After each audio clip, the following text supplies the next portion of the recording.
Maya Estianty diduga sindir Pinkan Mambo, lewat unggahan Instagramnya. Unggahan istri Irwan Musri, Maya Estianty, tentang kehidupan mendadak jadi sorotan netizen, lantaran diduga menyindir Pinkan Mambo.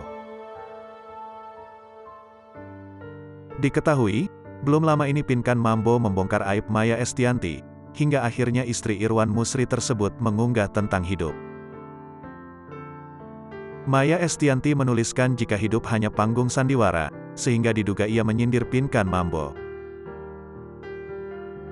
Tak hanya itu, Maya Estianty rupanya juga telah meng-unfollow Pinkan Mambo dari Instagram, seusai aibnya dikuliti oleh ex-partner duetnya itu.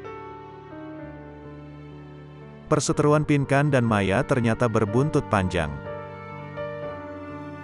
Berawal dari YouTube Boy William, di tengah konten tersebut Pinkan dan Maya sempat beradu pendapat. Terlebih, Pinkan kerap memancing emosi Maya dengan sedikit membuka aib istri Irwan Musri itu.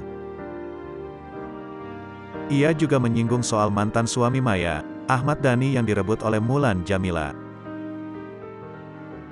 Lantas, Maya pun mengunggah foto dengan caption bak menyindir seseorang. Hidup ini hanyalah panggung sandiwara. Antara sedang jadi pelaku utama, pemain figuran atau penontonnya, tulis Maya pada unggahannya, Sabtu, tanggal 26 November tahun 2022.